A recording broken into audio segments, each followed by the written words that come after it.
আসসালামু আলাইকুম। ওয়ালাইকুম আসসালাম। ভালো আছেন? ভালো আছি। আচ্ছা, আপনি কি কি তৈরি করেন এখানে?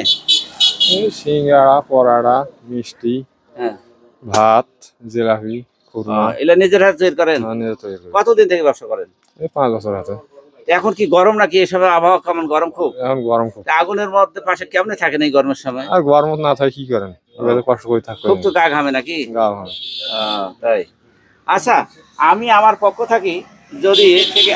থেকে যদি আপনাদের মাঝে একটা গামছা দেই, দেখা গেল গরমের সময় আপনার কোমরে একটা গামছা বাঁধিয়ে রাখলেন।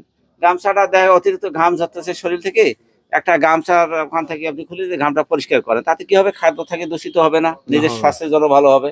হবে। এটা আমি মনে করি, আমার জায়গা থেকে ভালো মনে করি। হুম। তো সেই জায়গা থেকে ভালো মনে করি আমি আপনার মাঝে একটা গামছা উপহার দিতে চাচ্ছি। হ্যাঁ, তা আপনি গামছাটা নেন আর আপনাকে দিতেছি। আর এই কাজটা এইভাবে করেন, তাহলে আপনার জন্য ভালো হবে, স্বাস্থ্যের জন্য ভালো হবে। হ্যাঁ, সব দিক দিয়ে।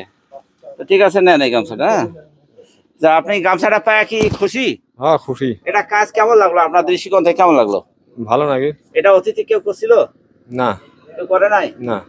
এইটাই দেখলে প্রথম? এইটাই করতে। এটা নিশ্চয়ই একটা ভালো কাজ নাকি? হ্যাঁ, তা সামনে আমি কি এই ধরনের কাজগুলো করতে পারি? হ্যাঁ, করতে পারেন। তা দেখ, আপনি আমার জন্য দোয়া করবেন। আমি যেন এই ধরনের ভালো ভালো কাজগুলো করতে চাই। আমি দেশবাসীকেও জানাইতে চাই যে এটাও একটা ভালো কাজের অংশ। ভালো কাজ আসলে এভাবেও করা যায়। মানুষ ভালো কাজ করার ইচ্ছে থাকলে অনেক কিছু করার মতো, কারণ এটাও একটা ভালো কাজের অংশ। তা আমি চাই অসহায় সুবিধা বঞ্চিত লোকগুলোর, সেই লোকগুলোর কাছে কিছু সহযোগিতা করা। আমি ধনীকে কখনো অ্যালাউ করি না, কারণ ধনীর ঘরে তো অনেক আছে, তারা পারলে গরিবের দেবে। কিন্তু এই জন্য আমি গরিবের পাশে সবসময়, অসহায় যারা সুবিধা বঞ্চিত লোক, এই লোকগুলোর পাশে সবসময় এই ধরনের কাজগুলো করতে চাই। আমি করিও, সেই জায়গা থেকে করতেছি। তো যাক, আপনার সব দিক দিয়ে ভালো লাগলো নাকি? ভালো লাগলো। ঠিক আছে, আবার দোয়া করবেন। হ্যাঁ, আচ্ছা, ইনশাআল্লাহ। আচ্ছা, ধন্যবাদ।